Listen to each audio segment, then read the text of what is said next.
আসসালামু আলাইকুম। আশা করি প্রত্যেকে ভালো আছো। আজকে আমি ইসলামী বিশ্ববিদ্যালয়ে আসা 2019-20 সেশনের ম্যাথমেটিক্স অংশ থেকে তোমাদের শর্ট সিলেবাসে যতগুলো প্রশ্ন এসেছিল প্রত্যেকটা প্রশ্ন সমাধান করে দেব। আর তোমরা হয়তো জানো এইবার গুচ্ছ ভর্তি পরীক্ষার প্রশ্ন করার দায়িত্ব আছে এই ইসলামী ইউনিভার্সিটি। এই জন্য এই ইউনিভার্সিটির প্রশ্নগুলো সমাধান করে দিচ্ছি। আমি তোমাদের সাথে আছি মোহাম্মদ নাজিয়াত হাসান। তাহলে এই প্রশ্নটি সমাধান করে দেখ। দেখো এই প্রশ্নে ম্যাট্রিক্স থেকে করা হয়েছে, যদি এ ও বি দুইটা ম্যাট্রিক্স হয় তবে এ বি ইনভার্স ম্যাট্রিক্স নিচে কোনটি সত্য মানে। সো নরমালি যদি হচ্ছে এ বীজগণিতের ক্ষেত্রে এ বি এরপরে ইনভার্স থাকে, এটাকে আমরা হচ্ছে এ ইনভার্স এ ইনটু হচ্ছে বি ইনভার্স এভাবে লিখতে পারি, অথবা বি ইনভার্স এ ইনটু হচ্ছে এ ইনভার্স এ, যে কোনো একটা ফরম্যাটে হচ্ছে বীজগাণিতিক যদি থাকে এরকম লেখা যায়। বাট এটা আমরা কিসের বলতেছি, ম্যাট্রিক্সের যোগ এবং বিয়োগের সেরকম কোনো শর্ত নেই, জাস্ট মাত্রা মানে হচ্ছে দুইটার মাত্রা সেম হতে হবে। বাট গুণনে কিন্তু প্রথম ম্যাট্রিক্সের কলাম সংখ্যা সমান সমান দ্বিতীয় ম্যাট্রিক্সের সারি সংখ্যা কিন্তু হতে হবে। তাহলে দেখো এখানে কি আছে, এ বি এরপর হচ্ছে ইনভার্স। এটাকে অনেক সময় কি মনে করবে, আমরা হচ্ছে এর পরে ইনভার্স দিলাম ইনটু হচ্ছে বির পরে ইনভার্স দিলাম, তাহলে এরকমই তো মনে হচ্ছে, তাই তো। তাহলে অ্যান্সার কোনটা হবে, ডি নাম্বার হচ্ছে A inverse into B inverse ওইটা, কিন্তু এইটা হবে না। এটা ম্যাট্রিক্সের একটা মনে রাখবা হচ্ছে ফেমাস একটা বৈশিষ্ট্য, যে এ বির পর যে ইনভার্স হয় এটা হবে হচ্ছে আগে বি ইনভার্স, তারপরে হচ্ছে এ ইনভার্স। এটা একটা ফর্মুলা। সো এই ফর্মুলাটা ভালোভাবে মনে রাখবো, অনেক ইম্পর্টেন্ট একটা ফর্মুলা। সো অ্যান্সারটা হবে C number B inverse into হচ্ছে এ ইনভার্স। আশা করি এইটা দেখো এই প্রশ্নে বলেছে একটা সরলরেখার অক্ষদ্বয়ের মধ্যবর্তী খন্ডাংশ যদি এ বি হয়, বিন্দুতে সমদ্বিখণ্ডিত করে, তাহলে এরূপ রেখার সমীকরণ বের করতে বলছে। ধরো এইরকম একটা রেখা আছে, এই রেখার মধ্যবর্তী এটার এই এইটুকু রেখার মধ্যবর্তী কিন্তু রেখা এইখানে হবে, মধ্যবর্তী বিন্দুতে সমদ্বিখণ্ডিত করে কত, এ কমা বি সমদ্বিখণ্ডিত করলে এখন বলছে এই রেখার সমীকরণ কোনটা হবে, তাই তো। যদি সমদ্বিখণ্ডিত করে দেখো ভুজের মান অবশ্যই অর্ধেক হবে, কোটির মান অবশ্যই অর্ধেক, এটা দিয়ে আছে। তাহলে ভুজের মান এইখানে যে বিন্দু হবে সেটা কিন্তু এর দ্বিগুণ হবে, বুঝছো, যেহেতু সমদ্বিখণ্ড করছে মানে দুই ভাগের এক ভাগ এইখানে আছে, তাহলে এইখানে ভুজের মান কিন্তু হচ্ছে যে ভুজের মান আছে সেটার দ্বিগুণ হবে। আর এইখানে কিন্তু যেহেতু এক্স অক্ষ ছেদ করে কোটির মান কিন্তু এখানে 0 হবে। আর এইখানে দেখো এইটা কিন্তু ওয়াই অক্ষকে ছেদ করে, এইটা যে কোটির মান আছে সেটা দ্বিগুণ হবে। আর হচ্ছে যেহেতু এক্স ওয়াই অক্ষকে ছেদ করে, এইটার হবে হচ্ছে এইটুকুর এইখানে ছেদ বিন্দু হবে হচ্ছে, যেহেতু ওয়াই অক্ষকে ছেদ করে ভুজের মান 0 আর কোটির মান এইখানে যে সমদ্বিখণ্ডিত করছে তার দ্বিগুণ হবে 2b।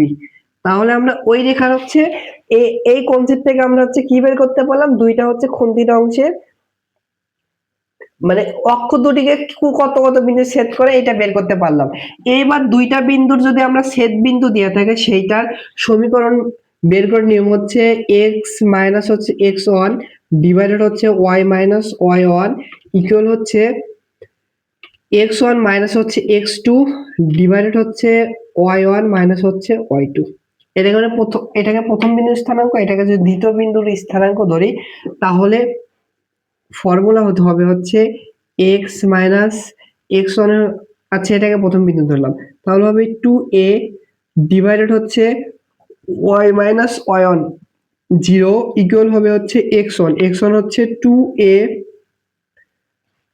মাইনাস হবে হচ্ছে এক্স টুটা হবে হচ্ছে 0 ডিভাইডেড ওয়াই ওয়ানটা হচ্ছে 0 মাইনাস হচ্ছে ওয়াই টু হচ্ছে 2b। এখানে যদি ক্যালকুলেশন করে দেখো এক্স মাইনাস 2a ডিভাইডেড হচ্ছে ওয়াই, এখানে হবে ওয়াই, ওপরে হবে হচ্ছে 2a, এখানে হবে হচ্ছে মাইনাস 2b বা দেখো এই টু কাটা যায়, আর আর যদি গুণ করে এটার সাথে এটা গুণ করলে হবে হচ্ছে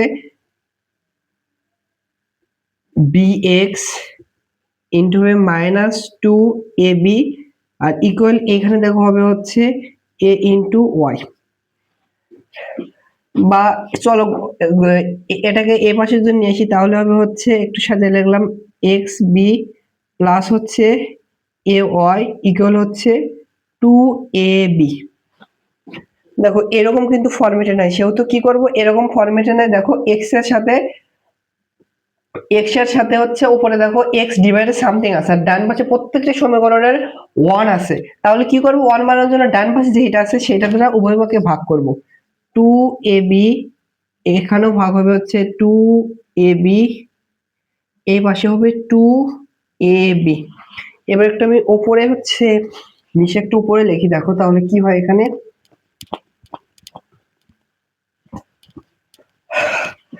বা অতএব সমীকরণে একবার চলে আসবে A B R A B কাটা যাবে, তাহলে এখানে থাকবে হচ্ছে এক্স ডিভাইডেড 2a প্লাস হচ্ছে এ এ এ কাটা যাবে, তাহলে y divided 2b, y divided 2b, আর ডান পাশে এইটার এটা কাটা যাবে, থাকবে হচ্ছে 1। তাহলে দেখো আমাদের কাঙ্ক্ষিত সমীকরণটি পাইলাম কি, x divided 2a plus y divided হচ্ছে 2b ইকুয়াল হচ্ছে 1। আর আমি তোমাকে ডিটেলস এভাবে বুঝাইলাম, তোমরা সুন্দরভাবে মুখস্থ রাখবা যে দুইটা বিন্দুর খন্ডিতাংশ যদি হচ্ছে এত বিন্দুতে a, b বিন্দুতে, বা এখানে x y থাকতো, x y থাকবে না, তো এখানে হচ্ছে যদি এখানে p q থাকতো, তার সমীকরণ হবে হচ্ছে x ডিভাইডেড ওই চলকের দ্বিগুণ ডিভাইডেড হচ্ছে মানে ভুজের দ্বিগুণ, আর কোটির y নিচে থাকবে কোটির দ্বিগুণ ইকুয়াল হচ্ছে 1। এটা তোমরা হচ্ছে মুখস্থ রাখবা, আমি ডিটেলসে কিন্তু বুঝাইছি। বা এইখানে যদি হচ্ছে ধরো 2 আর এখানে 3 দেয়া থাকতো, এখন যদি বলতো মধ্যবর্তী সমদ্বিখণ্ডিত এত হলে এর সমীকরণ কি হবে, দেখো x ডিভাইডেড এই ভুজ যে আছে তার দ্বিগুণ হবে 4 প্লাস এখানে যে কোটি আছে y ডিভাইডেড কোটির হবে হচ্ছে দ্বিগুণ মানে হচ্ছে 6 ইকুয়াল হচ্ছে 1। বুঝতেছো? এটা এইরকম ফরম্যাটটা মুখস্থ রাখবো, অনেক কাজে পড়ে দিবে। আশা করি বুঝতে পারছো। এই প্রশ্নে একটা বৃত্তের সমীকরণ দেওয়া আছে, বলছে বৃত্ত দ্বারা অয় অক্ষকে খন্ডিতাংশের পরিমাণ কত, এইটা আমাদের বের করতে বলেছে। তাহলে দেখো কি বলছে, অয় অক্ষের খন্ডিত অংশের পরিমাণ হচ্ছে 2, ফর্মুলা হচ্ছে 2f স্কয়ার মাইনাস হচ্ছে 6।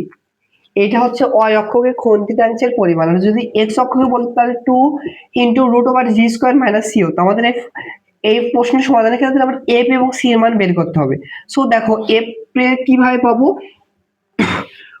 y এর সহগকে -2 দ্বারা ভাগ করলে আমরা f এর মান পেয়ে যাব। তাহলে দেখো এইখানে y এর সহগ কত, এখানে y এর সহগ হচ্ছে -6 ডিভাইডেড হচ্ছে -2, তাহলে হবে কিন্তু হচ্ছে 3। আমরা এটা f এর মান পাইলাম হচ্ছে 3, আর c টা হচ্ছে কনস্ট্যান্ট মান, এখানে কত দেখো 8। তাহলে এখানে f এবং c এর মান বসাই, তাহলে দেখো 2 ইনটু রুট ওভার f এর মান পাইছি হচ্ছে 3 পরে হচ্ছে স্কয়ার মাইনাস হচ্ছে 6 হচ্ছে 8। তাহলে যদি ক্যালকুলেশনটা করি, তাহলে দেখো এখানে যদি ক্যালকুলেশন 2 ইনটু রুট ওভার 3 পর স্কয়ার হচ্ছে 9 মাইনাস হচ্ছে 8। তাহলে দেখো 2 ইনটু 9 মাইনাস 8 মানে 1, আর রুট ওভার 1 মানে 1 হয়, আর 2 এর সাথে 1 গুণ করলে 2 হয়। সো এই প্রশ্নের অ্যানসারটা হচ্ছে অয় অক্ষের খন্ডিতাংশের পরিমাণ হচ্ছে 2, বি নাম্বার হচ্ছে কারেক্ট অ্যানসার। দেখো এই প্রশ্নটা আমি হচ্ছে এই মাত্র সমাধান করেছি, বাট হচ্ছে ভিডিও রেকর্ড করতে ভুলে গেছি, যার কারণে আমি এই ম্যাথটা করে দেবো না, জাস্ট এখন বুঝে দেবো, বুঝছো? আচ্ছা দেখো এই প্রশ্নে বলেছে cos থিটার মান দিয়েছে 12 ডিভাইডেড 13 হলে tan থিটার মান বের করতে বলেছে। সো দেখো কি দিয়েছে, cos থিটা সমান সমান 12 ডিভাইডেড 13। cos থিটা সমান সমান আমরা কি জানি, ভূমি ডিভাইডেড অতিভুজ, তাহলে ভূমির মান 12 আর অতিভুজের মান হচ্ছে 13। আমাদের tan থিটা এর মান বের করতে বলছে, tan থিটা সমান সমান কি লম্ব ডিভাইডেড ভূমি, তাহলে আমাদের কি লাগবে, লম্ব এবং ভূমির মান বের করতে হবে। তাহলে কিভাবে বের করব, আমরা পিথাগোরাসের সমকোণী ত্রিভুজের মাধ্যমে খুব সহজে লম্ব ভূমি অতিভুজ এগুলো বের করতে পারবো। তাহলে এই ডাটা থেকে কি লিখতে পারবো, ভূমির মান কত। ও আচ্ছা, এটা একটা সমকোণী ত্রিভুজ, এটা একটা সমকোণ, এই কোণের সাপেক্ষে যদি হিসাব করি এটা লম্ব হবে, এটা ভূমি আর এটা অতিভুজ। এটা ক্লাস 19 এর বেসিক তোমাদের শেখার কথা। যাই হোক, তাহলে দেখো ভূমির মান কত 12, ভূমির মান কত 12 আর অতিভুজের মান হচ্ছে 13, আর লম্বর মান কিভাবে পাবো, রুট ওভার অতিভুজ স্কয়ার মাইনাস ভূমি স্কয়ার, তাহলে আসবে রুট ওভার 25। রুট ওভার 25 মানে হচ্ছে রুট ওভার 25 মানে হচ্ছে 5। তাহলে দেখো আমাদের লম্ব, আমাদের tan থিটা সমান সমান কি আছে, লম্ব ডিভাইডেড ভূমি, এটা ফর্মুলা। লম্বর মান কত 5, লম্বর মান হচ্ছে 5 আর হচ্ছে ভূমির মান হচ্ছে 12। তাহলে আমরা tan থিটার মান পাইলাম 5 ডিভাইডেড 12। এখন অনেকে বলতে পারো ভাই এখানে প্লাস মাইনাস কেন দিলাম, দেখো অপশন গুলো যে প্লাস মাইনাস সবগুলোতে আছে, আর এই অ্যানসারটা প্লাস মাইনাস হবে কেন, এখন কোয়াড্রেন্টের জন্য। দেখো cos থিটার মান পজিটিভ মান দেয়া আছে, cos থিটা এই ফার্স্ট কোয়াড্রেন্টে এবং চতুর্থ কোয়াড্রেন্টে cos থিটার মান পজিটিভ হয়, বাট tan থিটার মান কিন্তু, তাহলে এই যে মান দেয়া আছে এটা হচ্ছে ফার্স্ট কোয়াড্রেন্টে হতে পারে, থার্ড কোয়াড্রেন্টে হতে পারে, বুঝছো, সরি ফোর্থ কোয়াড্রেন্টেও হতে পারে, কিন্তু tan থিটা ফার্স্ট কোয়াড্রেন্টে পজিটিভ বা ফোর্থ কোয়াড্রেন্টে হচ্ছে tan থিটা নেগেটিভ, সেই কারণে এই tan থিটার মান প্লাস মাইনাস দুটো ইউজ করতে হয়। সো আশা করি বুঝতে পারছো। তাহলে অ্যানসারটা হচ্ছে plus minus 5 divided 12, D number হচ্ছে কারেক্ট অ্যানসার। প্রশ্ন হচ্ছে লিমিট, এই ম্যাথটা দেয়া আছে, আমি এর আগে কিছুক্ষণ আগে সমাধান করেছি, ওইখানে রিটেন প্রসেস এবং হচ্ছে শর্টকাট প্রসেস দুইটা প্রসেস দেখাচ্ছি, এখন আর আমাকে ভালো লাগতেছে না, যার কারণে আমি একটা শর্টকাট ফরম্যাটে জাস্ট ওইটাই শুধু আমি দেখে দেব। দেখো limit x tends to infinity a to the power x, এখানে সাইন বা ট্যান যেটা থাক, অ্যাঙ্গেল যদি থাকে এইটাই অ্যাঙ্গেল থাকে, ধরো এখানে হচ্ছে p divided a to the power x, মানে এইটা এটা সেম হতে হবে, আর সাইন বা এখানে ট্যান বা সাইন ইনভার্স বা ট্যান ইনভার্স যেটা হোক, এর ভিতর যেটা থাকবে সেটা হচ্ছে অ্যানসার, p এটা হচ্ছে অ্যানসার। তাহলে দেখো এটা কিন্তু ওই রকম ফর্মেটে আছে, দেখো লিমিট x টেন্ডস টু হচ্ছে ইনফিনিটি টু দি পাওয়ার হচ্ছে x সাইন, এর ভিতর আছে হচ্ছে to the power x divided হচ্ছে, সরি উপরে হচ্ছে b ডিভাইডেড হচ্ছে টু দি পাওয়ার হচ্ছে x। তখন লিমিট x টেন্ডস টু 0 হচ্ছে এইটার এটা সেম, এর উপরে যেটা থাকবে সেটা হচ্ছে অ্যানসার, তাহলে এই প্রশ্নের অ্যানসারটা হচ্ছে b, তাহলে হচ্ছে ডি নাম্বার হচ্ছে কারেক্ট অ্যানসার। দেখো এই প্রশ্নে দেয়া আছে হচ্ছে 1 divided root over 2ax minus হচ্ছে x স্কয়ার, আর এই ডিএক্সটা এখানে লিখলাম। সো দেখো এইটাকে সমাধান করতে হবে আমাদের হচ্ছে এই ফর্মুলা দ্বারা 1 divided root over a square minus হচ্ছে x স্কয়ার dx, এরকম যদি ফর্মেটে বানাতে চাই এইটার অ্যান্সার হয় হচ্ছে sign inverse x divided a plus হচ্ছে c। দেখো এরকম ফর্মেটে আমি এই রুটের ভিতরে যে আছে এটাকে বানানোর চেষ্টা করি, এরকম ফর্মেটে যদি বানাতে দুইটার উপর স্কয়ারটা মানতে হবে। তাহলে দেখো আমরা প্রথমে এখানে x square minus 2ab plus b square বা x মানে square plus 2ab plus b square যেকোনো একটা ফর্মেট করব, বাট এখানে মাইনাস আছে সেহেতু আমরা যে কাজটি করব 1 ডিভাইডেড রুট ওভার, দেখো x স্কয়ারের সামনে নেগেটিভ সেহেতু মাইনাস কমন নিলাম, তাহলে হবে x স্কয়ার, এখানে হবে হচ্ছে মাইনাস 2a, যদি x কে ধরি a x, বিটা হবে হচ্ছে a প্লাস হচ্ছে b স্কয়ার মানে হচ্ছে এর পরে স্কয়ার, বাট এখানে কি a স্কয়ার ছিল না, এক্সট্রা যোগ করেছে কি প্লাস x স্কয়ার, সমতা করার জন্য মাইনাস x স্কয়ার করলাম, এইটা এটা কাটা যাবে, দেখো আগে লাইন আসবে, তো এইটুকু দেখো হচ্ছে square minus 2a plus b square formula হচ্ছে a minus b whole square, তাহলে হচ্ছে 1 ডিভাইডেড মাইনাস এখানে হবে হচ্ছে a minus b whole square, এই ব্র্যাকেট যখন উঠে দেব তখন মাইনাস মাইনাসে প্লাস a স্কয়ার হবে, একটু সাজিয়ে দেই, দেখো a স্কয়ারটা আগে আছে, এখানে হবে dx, 1 ডিভাইডেড a স্কয়ারটা প্রথমে লিখলাম আর এটা পরে লিখলাম x minus a whole square dx। দেখো এবার কিন্তু এইটার মতো হয়েছে, দুইটার পরে স্কয়ারটা বানাইছে, তাহলে এইটার অ্যান্সার হবে সাইন ইনভার্স a ডিভাইডেড পুরোটুকুই a হবে, কিন্তু x minus a divided a, এটা এখানে a হবে প্লাস হচ্ছে c। দেখো এইটার সাথে আমাদের এই নাম্বার অপশন মিলেছে, এই নাম্বার হচ্ছে কারেক্ট অ্যান্সার।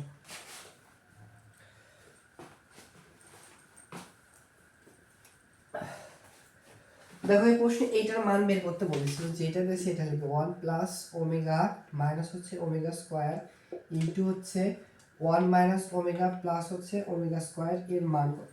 সো দেখো আমরা জানি হচ্ছে 1 প্লাস ওমেগা প্লাস হচ্ছে ওমেগা স্কোয়ার এর মান হচ্ছে 0।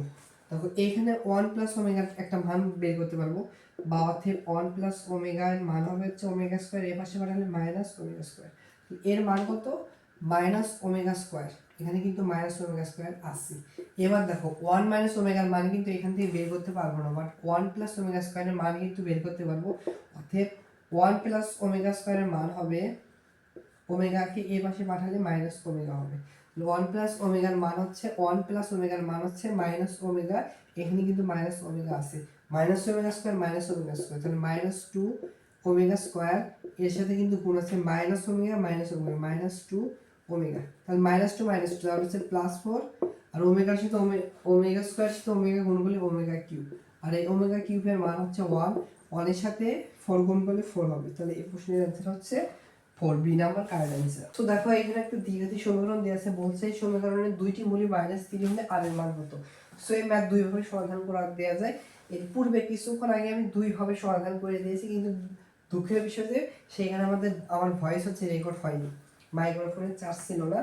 যাই হোক আমি একটা পদ্ধতিতে দেখাবো। যে সমীকরণ দেওয়া আছে হচ্ছে x square plus 6x plus হচ্ছে আর ইকুয়াল হচ্ছে 0, এর মূল দুইটা হচ্ছে -3 এর নিচে মান 0, যেটা মূল সেটা অবশ্যই সমীকরণকে সিদ্ধ করবে। অর্থাৎ x এর পরিবর্তে -3 বসে দাও, তাহলে আর এর মান বের হবে -3 এর হচ্ছে স্কোয়ার প্লাস 6 ইনটু x এর পরিবর্তে -3 প্লাস হচ্ছে আর ইকুয়াল হচ্ছে 0, বা এখানে হবে হচ্ছে +9, এখানে হবে -18 প্লাস হচ্ছে আর ইকুয়াল হচ্ছে 0, বা এখানে হবে -9 প্লাস হচ্ছে আর ইকুয়াল হচ্ছে 0, অতএব আর এর মান হচ্ছে +9, তাহলে আর এর মান কত 9, বি নাম্বার কারেক্ট আনসার। পরাবৃত্তের সমীকরণ দেওয়া আছে যে এখানে 0 থেকে এর মান হচ্ছে বড় পরাবৃত্তের উপকেন্দ্রের স্থানাঙ্ক কত। যদি পরাবৃত্ত হচ্ছে y স্কয়ার ইকুয়াল হচ্ছে 4ax এরকম ফরম্যাট থাকে, সেটার পরাবৃত্তের উপকেন্দ্রের স্থানাঙ্ক হয় a, 0।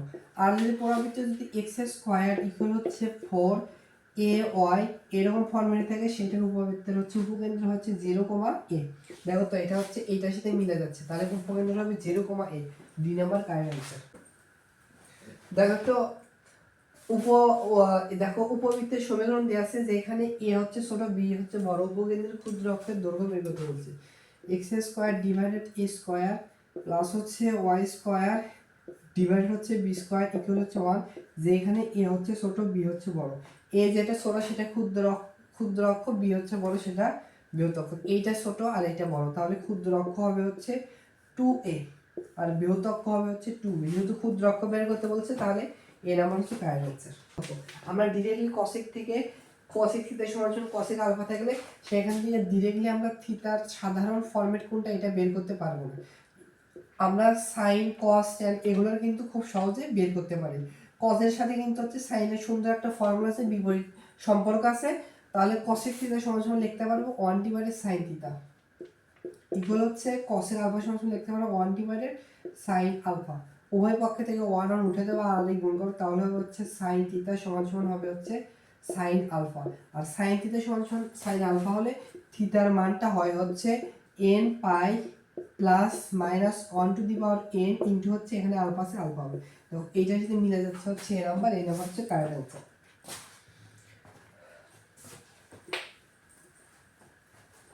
দেখো এই প্রশ্নটা আমি হচ্ছে একটা শর্টকাটের মাধ্যমে মুখস্থ রাখতাম। যদি একটা ত্রিভুজের বাহু ত্বয়ের লম্ব সমদ্বিখণ্ডকে ছেদ বিন্দুকে কি বলে, এখানে খেয়াল করো ত্রিভুজের কার কথা বলছে, বাহু। বাহু কার আছে, পাখা কার আছে বলো তো, পরীর কিন্তু ডানা কাটা পরি থাকে। সেভাবে মনে রাখতাম, যখনই বাহুর কথা শুনতাম তার লম্ব সমদ্বিখণ্ডিত করতো। বাহু কার আছে, পরির সাথে দেখো তো কার আছে, এই পরির সাথে অপশন গুলোর সাথে দেখো পরিকেন্দ্র হচ্ছে মিল আছে, তাহলে যার বাহু আছে সেটা হচ্ছে পরি, আর পরির সাথে মিল আছে পরিকেন্দ্র। এ নাম্বার হচ্ছে কারেন্ট জায়গায় মুখস্থ রাখবে। দেখো এই প্রশ্নে বলছে কোন বস্তুকে যদি হচ্ছে ও বিন্দু থেকে ইউ আদি বেগে আনুবেগের সাথে থিটা কোণে প্রক্ষেপণ বা নিক্ষেপ করা হয় এবং অভিকর্ষ ত্বরণের মান জি হলে মোট বিচরণকাল টি সমান একটা formula 2u sine theta divided হচ্ছে জি, এটা একটা ফর্মুলা, এটা সে ডি নাম্বার অপশন মিলে যাচ্ছে, ডি নাম্বার কারেক্ট অ্যান্সার।